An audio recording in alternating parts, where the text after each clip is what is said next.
today, and that is an incredibly joyous gift that we are trying to share with the rest of the world. I am very honored today to have with me an amazing guest, Alex Bez of Amazing Vegan Outreach. Alex, tell us what you're all about and what AVO, Amazing Vegan Outreach, does. Hi, Jane. Thank you so much for having me on the channel. If you see me looking down here, I'm just trying to hit the share button on the live feed. Now you're okay. Well, let me tell you what I do. So, I am a former corporate sales director. I used to work in the tech industry, travel industry. I've worked in different industries, and I left my corporate career about 2 years ago to focus. And a year ago, I started this organization, AVO, Amazing Vegan Outreach. So I started Amazing Vegan Outreach, and it is focused on providing professional learning and development services for vegans and animal rights activists.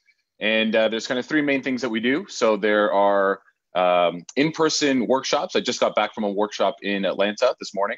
We do webinars, so streaming through, actually I use the same software that you use, Zoom. So we go online. We usually have anywhere between 100 and 150 people tuning into the webinars every 2 weeks, and professional coaching services. So we do one-on-one coaching, and all of the services that we offer through those mediums are all free to all animal rights activists. So essentially, I think what you're saying is you took your skills as an expert in sales and applied them to selling the concept of veganism to people. Yeah, exactly. And I start every kind of speech, I guess. And oh, he's freezing up a little bit. That's unfortunate. But we're going to keep powering salesperson through. Is.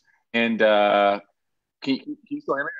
Yeah, just breaking up, right? Yeah, you're breaking up a little bit, but keep powering through. Your information is so important. So just start right now from the top. Oh dear. Well, Alex is in Toronto. We are trying to get this message out any way we can because it's such an important message, because mainstream media doesn't really give this message. So he's in Toronto. I'm in LA. We're using Zoom. We're on Voice America Radio. We're trying the very best we can to have these conversations. So you look perfect. I see you perfectly. Let's try to hear you perfectly. Go again. Jane, I can hear you well, and it was cutting out for a moment there. I'm in the same spot in my house where I always run my webinars, and they tend to work well. So I'm not sure what happened there, but it seems to be okay right now. Can you hear me okay? Yes, go for it. Okay, great. So what I was saying was that people have a certain perception of salespeople, and I think that perception is usually well-earned. It's not a positive one.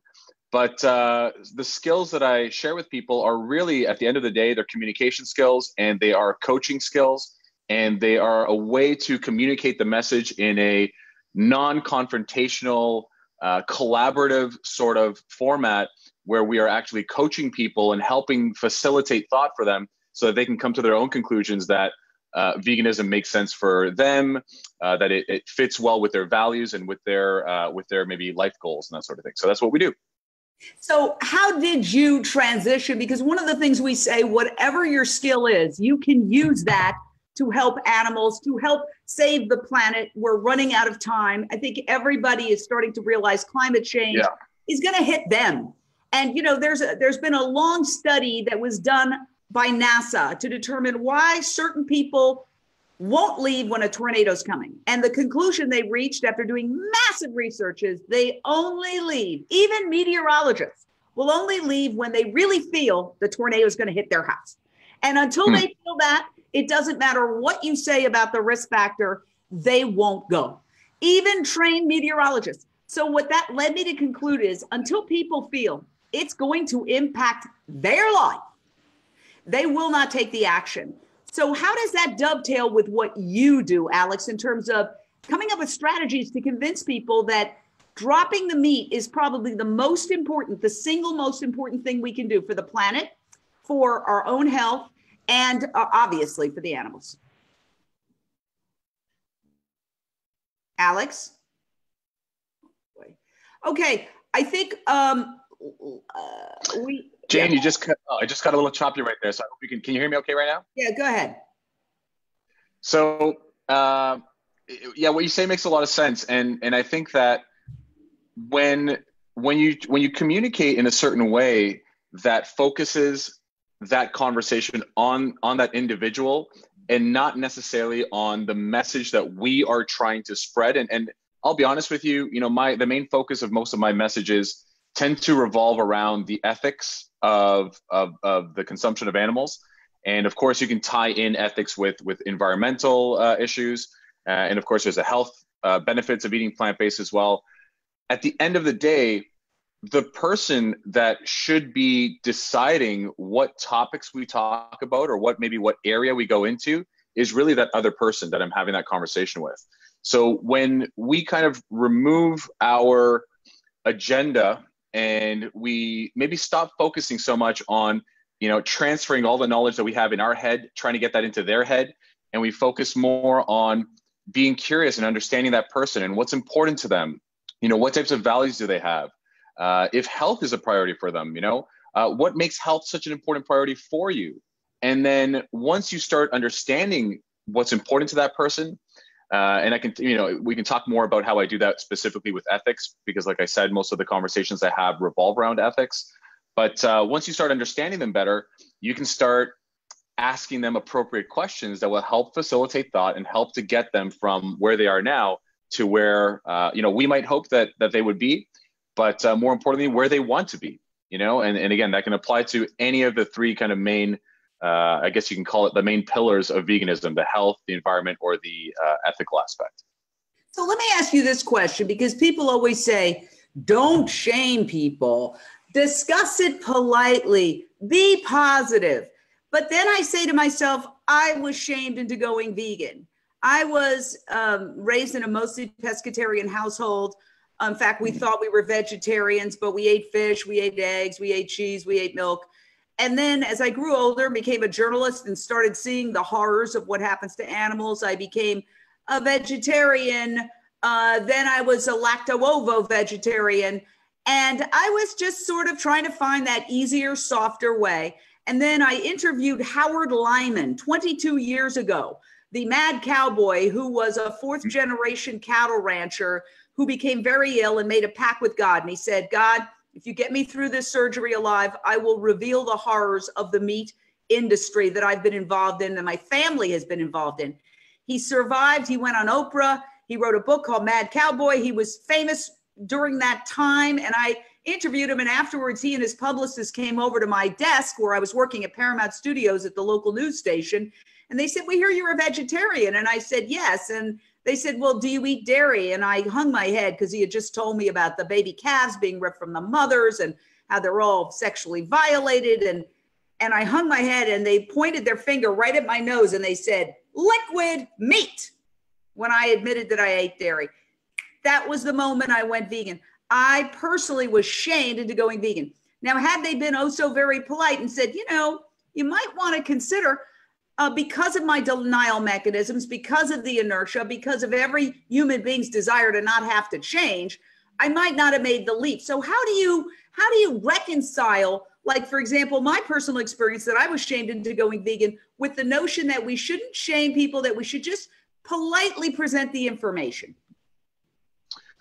Sure. What you are highlighting right there, and I'm not sure if you're conscious of it or not, but what you're highlighting is what somebody can almost get away with when they have good rapport with somebody else. So when you were sitting with Howard Lyman, first of all, I'm going to guess that meeting between the two of you was consensual. You wanted to be there. You wanted to talk to Howard, and interested to hear his point of view. So you probably already had a certain level of respect for him. And one of the things that we cover off, we actually spend a lot of time talking about in the 2-day Mastering Vegan Outreach workshop, is the importance of developing and building rapport with other people when we want to challenge them and when we want to push them a little harder than maybe we might feel comfortable doing. And, I refer to the concept of coaching as well when talking to people, and good coaches challenge and they push their coachees. And so that's what Howard did to you in a way. He challenged you. He gave you that challenge. He stuck his finger in your face and told you what you needed to hear at that moment. And I will say that in principle, I'm never opposed to anybody speaking up for animals in whatever format that might be, whether it is a coaching style conversation, which is what I teach, whether it's a debate format or even a shaming format. I think that I really have focused my last, 20 years of my life in trying to find the most effective ways to communicate with people and to persuade, influence, or the word that I use now is inspire people to take certain actions and to actually go forward with some sort of behavior change. So to me, if we focus on building rapport in those conversations, hopefully we don't have to shame people necessarily. I'm not saying that it's not, it could have its place, but in general, I really like to promote more of that coaching approach where you're working someone. It's a collaborative effort. If they're able to, or if they're willing to participate in that conversation, coach the heck out of them. And if you want to know more about what that means, let me know and I can explain that a little bit deeper. Well, I would very much like to know. I don't take any pleasure in confronting people. I mean, it's not something I enjoy. I would love to wake up tomorrow and have everybody have this realization that, wow, we don't have to kill animals to survive. We're killing 74 billion of them. That's a frenzied rate of killing. We kill more animals in 4 to 12 hours than all the human beings who have died in all the wars in all of human history. Something's wrong with that. Gee, I don't have to take part in that anymore. And guess what? I have better health. I can help the environment and I'll feel better as well. I'll feel better about the fact that I'm going through life in a nonviolent way. I wouldn't feel good about killing a human. Why would I feel good about killing an animal that did nothing to me? But the truth is that I wake up every morning and the normalized violence is still there. The denial is still there. The social compact that says it's rude to tell somebody that they are actually killing, that's something that should not be said, that killing doesn't count. All of those factors are still there. So when you say, and I agree with you, don't confront, establish a rapport, talk to people, where does the rubber meet the road, I guess? I think the first step, and this is true with anything that anybody wants to do well, is you have to have a basic understanding, I think, of communication. You have to have a framework to use so that you can implement that. So when people, what I often see, I participate in a lot of street outreach and just kind of talking to people on the streets about this topic, and primarily with a group that I'm sure you're very familiar with and other people are as well, Anonymous for the Voiceless, where we actually have a tool. We have video footage of what happens in that industry. So I don't necessarily need to describe to people what happens in that scenario. If I don't have that, then I can definitely rely on some storytelling and tell people things that I've seen personally. I really like talking about individual stories of individual animals. I have a tattoo on my arm, which you can't see right now, but that's a dairy calf that I rescued from a farm. So I can tell stories to people and substitute if I don't have the videos in front of me. But at the end of the day, what is important to people, people make decisions like this. People make a decision to go vegan, not so much from an intellectual, rational place often, or at least the decision-making process, I think, starts here in our hearts, And what taps into that is our personal values. And so in kind of the first part of the conversation, when I'm initiating conversations with people, what I'm trying to get them to do is I'm trying to ask them powerful questions to have them tap into their values and why. Like, we all know, right? We all know that when people see animals being mistreated, 99% or more of the population, thankfully, feel bad, right? Or sad, or sometimes even mad when they see that. And so when people feel bad, sad, or mad, the idea then is to help them find out, well, what actually makes you feel that way? Why do you feel bad, sad, or mad? And it forces them to kind of bring this unconscious emotion or the reason for that emotion out to the conscious mind. And then you can start really kind of taking them down that road where they will feel maybe a little bit more willing to or a little more comfortable talking about such a sensitive topic. We have a caller, Little Feather, Ventura, California. Your question or thought, Little Feather? Hi, I'm brand new to I've been a vegetarian. Hold on, let me turn down my radio or my.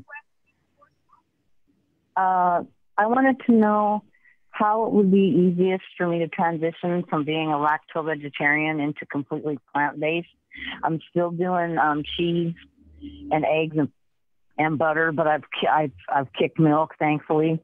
The liquid meat really got me. That comment really got me. So I wanted to know what your opinion was on that. I'm really wanting to go vegan and yeah, I know it's expensive. I know it's hard, but I'm willing with the right advice, and I was hoping you could give it to me.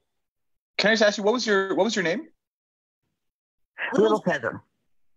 Little Feather. Okay, Little Feather. Well, first of all, thank you for calling in and for the question, Jane. I hope, if you don't mind, I'm curious first to find out. You said that you're currently vegetarian. What inspired you in the first place to do that, to vegetarian? Well, it started many moons ago with the commercial back in the day. You may remember, and this might shock some of your listeners, but hopefully not. The commercial back in the day with the young calf in the cage and veal. And as I speak to you now, it's difficult to get, my wits about me and say it without a tear. After that, I never ate veal again because I grew up on veal. So it took me, it was a slow process for me to turn into a vegetarian. Slowly, I've been turning into one. But that really motivated me. That commercial did it. And I started signing a petition. I became a vegetarian actually that year, but it didn't last because unfortunately I married and had a family that was not into the whole vegetarian thing. So I had to cook 2 meals, but I was completely meatless.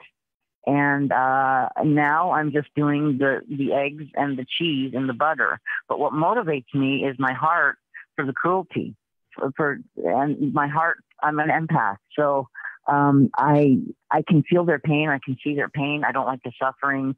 It bothers me. I don't even eat fish now.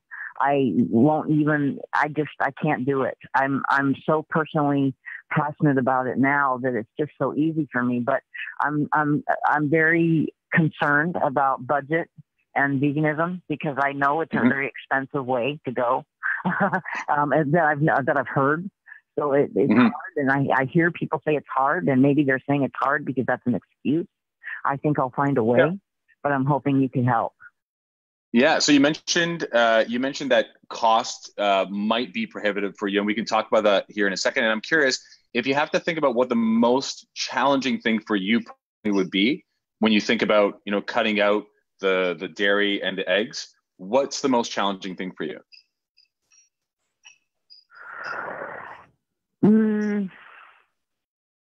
Probably a habit. Probably being a creature of habit, and having the foods that I'm used to having, and cooking the things that I'm used to having. The convenience of the dairy, my enjoyment of it. I enjoy it, and I've heard people often say, sorry to sound disrespectful, oh, it's the gifts from the animals. They don't have to kill the animals to get this stuff. I mean, I've really heard that. That's so obtuse. I actually bought that at one point. Not okay. Yeah, you know what? I mean, everything you're saying. Look, you obviously have what I like to refer to as a vegan heart. You understand, the pain and the suffering that the animals are going through. I don't think that you need a ton of information from me right now because I think you have a good idea of what happens. And for you, it's probably one of the biggest things that holds people back is habit. We're creatures of habit.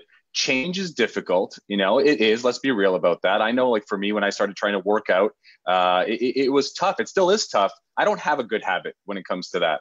So my question to you is, If we gave you a resource right now that is specifically designed to help you develop a new habit, which is being vegan, would you challenge yourself to do that? Would you challenge yourself to take that challenge? Yes. Without Okay, even thinking about it, yes. perfect. There's a website. If you have a pen, Hold on. Challenge 22. Let me guess just a minute. I do. Sure. Let me just get something to write it on. I do. Sure. Perfect. Thank you so Do you much. have, if you have your arm handy, you can tattoo it onto your arm so you never forget it. Say that again. I was just making The a joke. website. So the website is challenge22.com. Challenge22.com. They'll set you up with a mentor group. You'll have people there to support you. You'll have all types of different challenges. You'll have meal plans. You'll have ingredient lists that you can go to the supermarket and buy. And they're also very conscious of keeping the cost low for people. Whatever questions you have Wow. a whole support network there. And it's 22 days of trying to be vegan. And there's a theory that says that it takes 21 days to kind of develop a new habit. So that's the idea behind that challenge, the Challenge 22. Would you do it? Yeah. Can I be honest about? I'm going to do it. Can I be honest about one more thing? Yes. Of course. Veganism is so challenging because I really love my UGG boots. Oh my gosh, I sound like a spoiled princess. Yeah, giving up leather. That's vegan, guys. That's vegan. That's the next step, but I'll take it one day at a time. Well, go ahead, Jay. let me just jump in for a second and say there are vegan UGG boots. You could go online and buy vegan UGG boots. And I'd be happy to research that. But if you actually Google vegan UGG boots, I'll bet you my bottom dollar that they'll come up. There's vegan everything today. And I really like your approach, Alex, because my reaction would have been, and this is probably wrong, to say, hey, why not just replace those dairy products? There's vegan butter that they sell pretty much everywhere. I don't know where you live, Little Feather. You said California. California in Ralph's. Ralph's has vegan butter. They have the Earth Balance. They have, some of the places even have Miyoko's. They have vegan mayonnaise everywhere. Even in the 99-cent store, they have Vegenaise. And they have tons of vegan cheeses, Daya, Tree Line, Follow Your Heart, Miyoko's. The list goes on and on. So is that too practical to say, Alex? It's not actually. So what we actually did there was we kind of did the second step of the framework that I normally teach. The third step is actually the presentation stage. And people tend to skip to that a little too quickly sometimes. Now, again, we have a caller here who's very open and willing to hear the message. Sometimes people aren't this open, right? But I still don't skip steps. And of course, we definitely want to share our expert vegan knowledge. Like something that I would share with you is I went straight from eating meat, dairy, eggs. Every animal product under the sun, I ate it. And I stopped, I watched one documentary, and I don't know if you've seen this, it's Little Feather, right?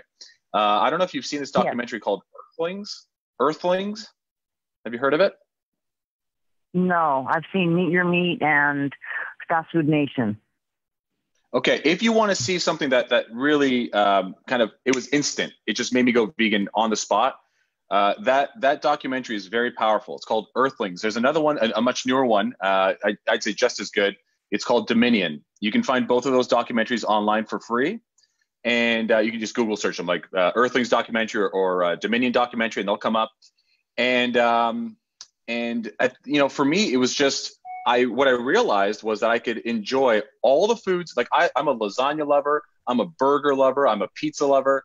I can enjoy all of those foods, whether I make them myself or I go out and buy them, and I don't have to cause pain and suffering to other beings for those. Actually, let me ask you a question. If you could do that, if you could enjoy all the food, that you currently do, or variations of it, but you're eating food that you love, it's healthier for you, and at the same time, you're not hurting, baby cows, you're not separating calves and mothers, you're not paying people to throw baby chicks into grinders. How would you feel about that? I would do it in a minute. And that's veganism, but you just have to develop those habits. That's all it is. And once you do, you'll see how easy it is. It's not difficult. 7 years vegan. Jane, how long you been vegan? 22 years. Yes. There you go. Wow. That conversation with Howard Lyman. Thank you, Little Feather. We love you. And please feel free to instant message me, Jane Velez-Mitchell, on Facebook anytime. I would be very happy to help you in any way I can. It's a lot easier than you think it is. And it's fun. It's actually, you know, we end up eating the same thing, the sad American diet, burger, shakes, and fries over and over and over again. It's actually an adventure in cooking and eating. There are cookbooks. JaneUnchained.com has hundreds of recipes.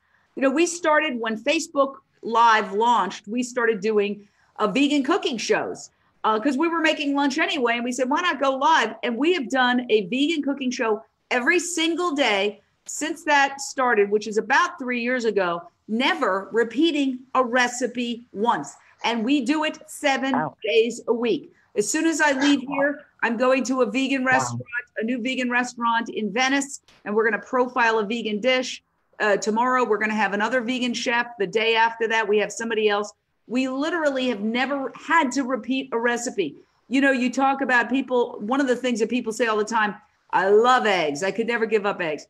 Well, there's a way to make an eggless egg salad that tastes absolutely delicious using tofu, a little turmeric, some black salt, which gives it the eggy flavor. You can even get that follow your heart eggless egg, and you mix it all together. You put it turmeric to make it look yellow, and it's just like you can make omelets. You can make all sorts of egg products.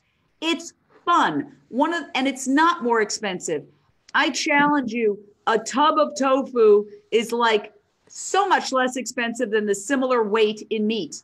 It's about going in and finding those vegetables, going to farmers markets. It's a lifestyle change, and it's a fun lifestyle change. There's nothing more fun that, you know, on your day off to go to the bike down to the farmer's market with a basket. This is a much more joyous way of living, and it's an adventure. So it's no sacrifice. So thank you so much, Little Feather, and we wish you the very best. And so I think we're going to take a short break here, Alex, but we're going to stay live on Facebook. So perhaps let's take a break from the radio and stay live on Facebook. After we take a short commercial break, we're going to come right back with Alex Bez, who is the founder of Amazing Vegan Outreach, teaching vegans strategies to effectively communicate with people who haven't gone vegan yet. And you just saw an example right there of an incredible interaction that was very friendly, very loving. And I wish we could replicate that around the world. So stay right there. We're going to be right back.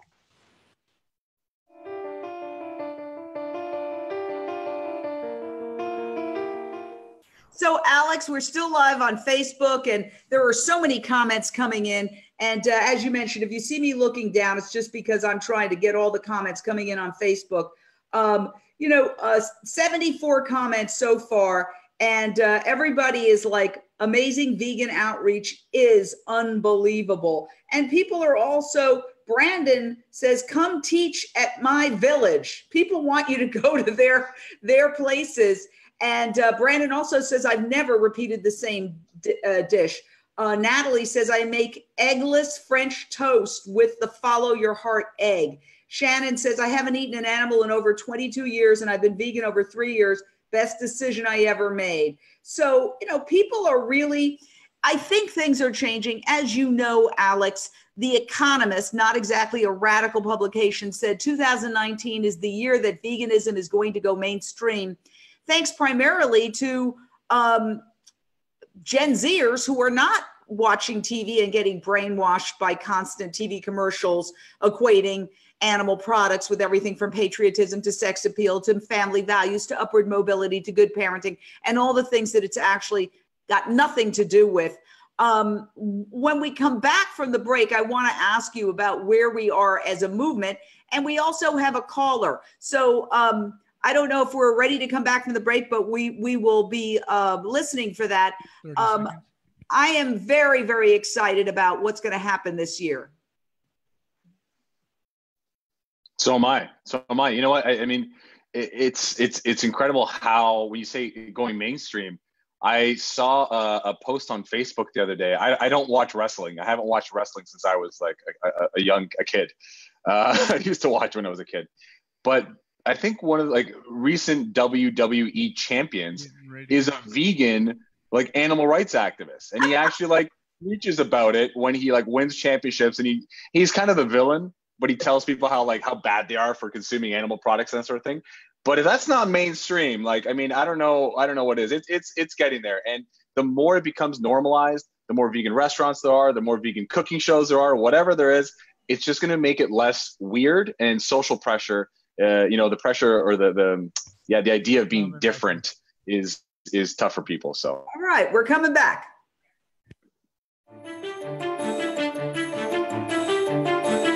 You are listening to Jane Unchained. To reach the show today, call in to 1-866-472-5795. That's 1-866-472-5795.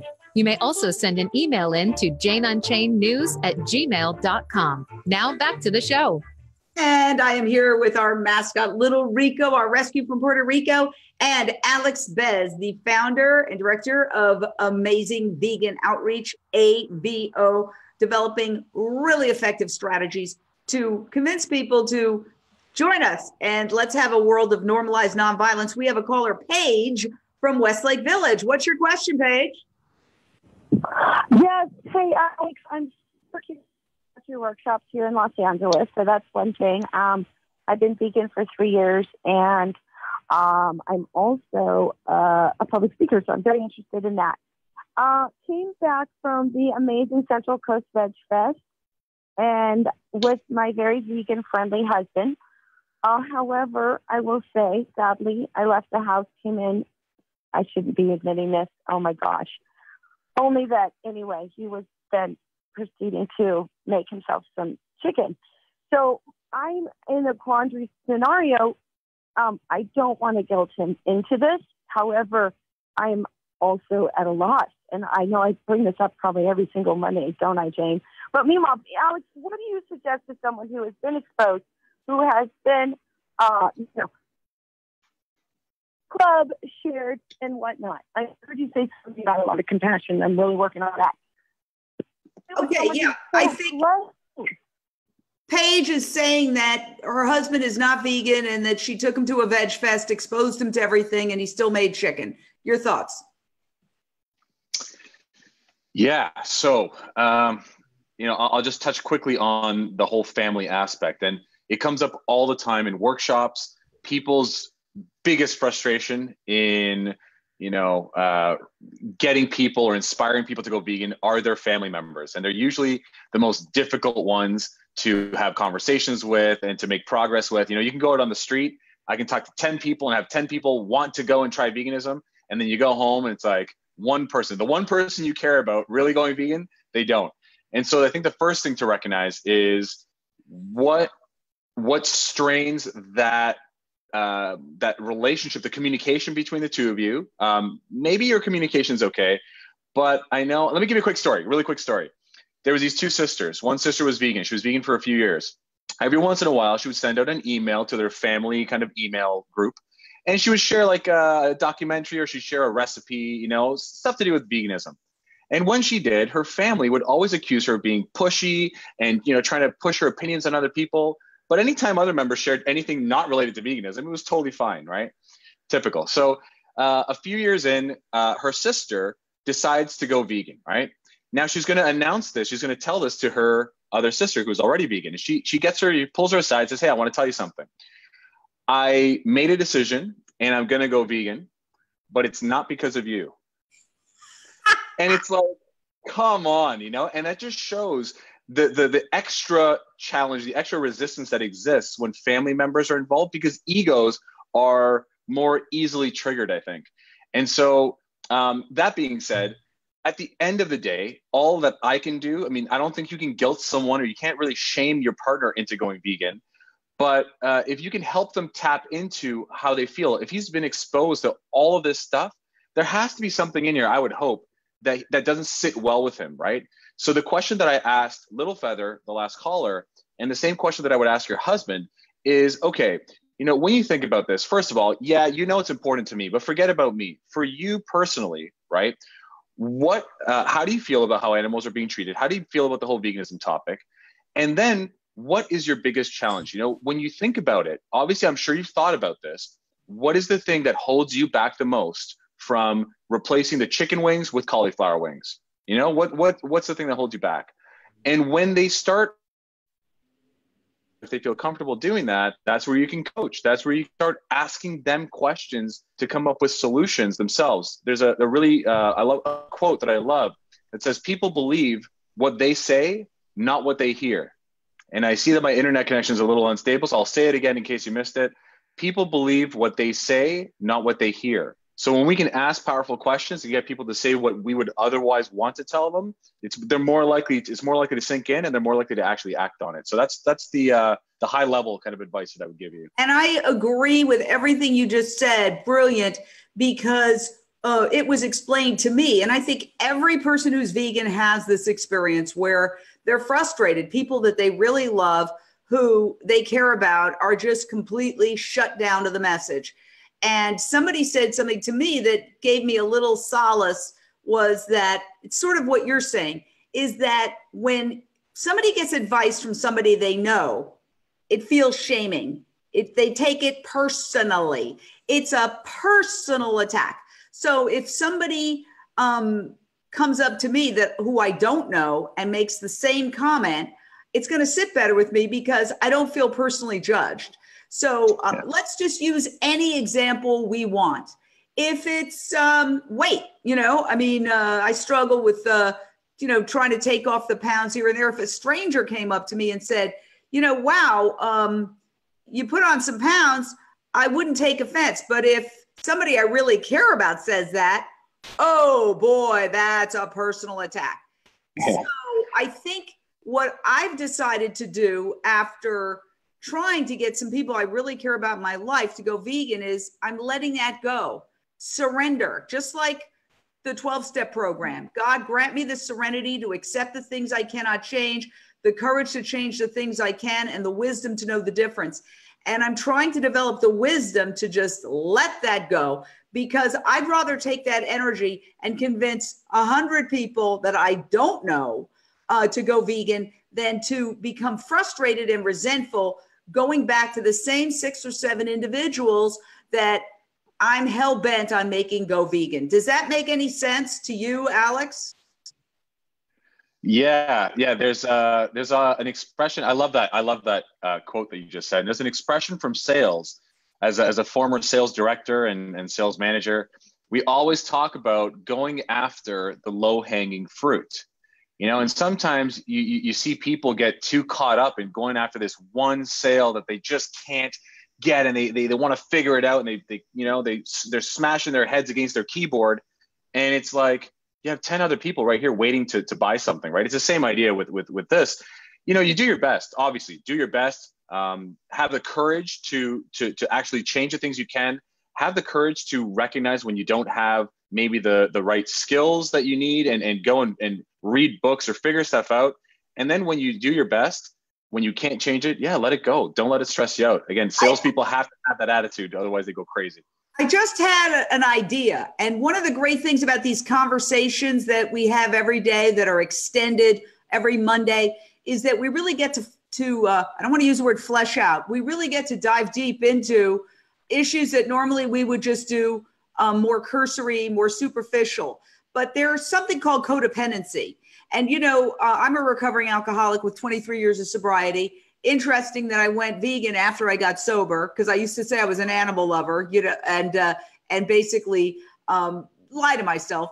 And the codependency, the miracle and the dichotomy of codependency is once the codependent really does stop caring about the alcoholic or the drug addict and says, do whatever you want, I'm cutting the umbilical cord. But they have to really feel that way. Once the person who's the codependent stops rationalizing, minimizing, covering up, making excuses for, and otherwise providing a safety net, and says, I'm finally done. Do whatever you want. Drink yourself to death, drug yourself to death. I don't care. And if they really feel that, and they are really in tune with the fact that it's not their problem and not their business, miraculously, that is the moment when sometimes the alcoholic or the drug addict gets help. So I will only say that to Paige is that maybe it's a codependency issue. And maybe when you really stop caring deep inside, that's when the miracle is going to happen. I don't know if that's gobbledygook, but why not? It works in 12. It works in codependency. I've seen it over and over again, because what happens is that the person realizes, oh, I've pushed it too far. I don't have that safety net. I'm not going to be able to just continue doing what I'm doing without consequences. And then they start seeing the consequences and they wake up. So it's an interesting thing. I mean, you're using incredible strategies, Alex, to use psychology to help people get where they need to go. The 12 steps, alcoholism has been since the dawn of humans. There's references to alcoholism in the Bible. And it's only been in the last 100 years or less that there have been effective strategies for dealing with it. But prior to that, people were basically throw away the key. They're done. So let's go to Sarah in Atlanta. Your question or thought, Sarah, Atlanta. Oh, hey. Hey, Alex. Thanks for coming to Atlanta and doing your class. That was great. I want to ask you, I do believe that people can be animal lovers and still eat animals because they don't know. And they're like, they see the advertising and the television stuff and they just don't know. So what do you say about the people that honestly, they really just don't know? And we don't want to attack them. We really want to figure out why they don't know and how can we tell them in a way that can really open their eyes quickly. I know about the Cube of Truth, but I'm saying like a mass amount of people like that don't know. Yeah. Hey, Sarah, how's it going? Yeah, I loved Atlanta, by the way. Probably one of the most hospitable cities that I've been to for the workshop. So thanks to all of you guys for that. And what you're describing is just the typical cognitive dissonance that as humans we experience. We experience it on so many different issues, and this is a great example of that. So I agree with you. People, it sounds weird, but people can hold these two views. Like they do love animals. Think of farmers, right? I'm sure there are farmers who genuinely in their heart, feel that they love their animals, yet they send them to get stabbed in the neck, right? It's this weird they can compartmentalize this and they can say, yeah, I love them, but we have to do this, right? And so, that's part of the reason why I don't judge people. I don't think that inherently people are bad. I think that inherently as humans, we are weak. And that's why this kind of coaching strategy, this idea of like supporting people and building them up and encouraging them, I found works pretty well. But I mean, you're asking a really tough question. If I had an answer for that, I'd be doing it. Like, how do you get the mass population to connect with that? I don't know. I will share one quote from Cesar Chavez. I'm going to paraphrase it because it's a longer quote, but somebody asked him, well, how do you organize? How do you build a movement, right? He was working on the farm workers movement. And he said, well, it's pretty simple. He's like, first you talk to one person, then you talk to another person, and then you talk to another person. He's like, there are no shortcuts. You just basically have to talk to people, inspire them, get them going, and then that's what builds a movement. So that's all I know right now. And if anyone has better suggestions than that, but that's why I believe in talking to as many people as we can, and inspiring them, and then inspiring them to inspire others. And it seems to be working so far. It can never happen fast enough, I'm sure. But Jane, I don't know if you have any suggestions on kind of the how to affect the mass population quickly.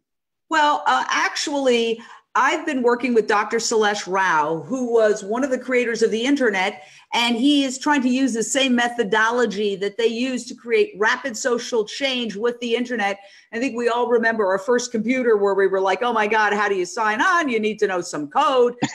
And in 8 short years, it was basically collapsed into the phone. and a laptop, and everybody felt like they couldn't live without it. And so what they did, these scientists, is that they broke down the major challenges into study groups, and then sub-study groups and sub-study groups. And that is what Dr. Rao is doing as we speak. He is flying from the United States to Israel to spread the word. In fact, Jane Unchained, in coordination with Neo Films, just concluded, we just wrapped up a documentary on Dr. Rao. And so, he's giving me hope that rapid social change can occur, and that when it gets a certain momentum, because obviously we have 7.6, 7.7 billion people on this planet. We can't talk to them all individually, one-on-one. There has to be kind of a wave that sweeps people up. And just like people didn't go house to house and explain to everybody how to use their computers. And he also uses the issue of gay marriage and says, gay marriage went from something that everybody said, oh, are you kidding me? That's never going to happen. You're out of your mind, to, hey, it's here. And so that happened very rapidly. The difference with this is that those are things that other people can just say, okay, I don't have a problem with it. As the very funny comedian said, it's not mandatory. You just have to say you don't have a problem with it. You don't have to change yourself.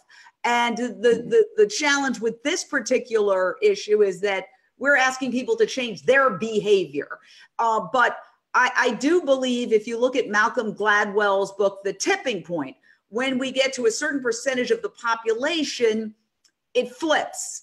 And we've seen that with a lot of things. And I believe we are getting to that tipping point. And not necessarily globally. I think in the United States and Europe and parts of Latin America, I know China, eating animals is on the increase because they associate it with affluence. I think it really boils down to what a lot of people associate meat eating with. It's not just the food. It's the concept that, for example, I was talking to people who are doing activism in China, that people in China associate eating animals with affluence. Oh, I'm middle class, or I'm wealthy. Just like people who have they have to walk around with a Rolex because they don't feel so good about themselves, so they've got to let everybody know with their Porsche and their Rolex that they're of a certain class. I mean, we see it here in LA everywhere. It's mind-boggling.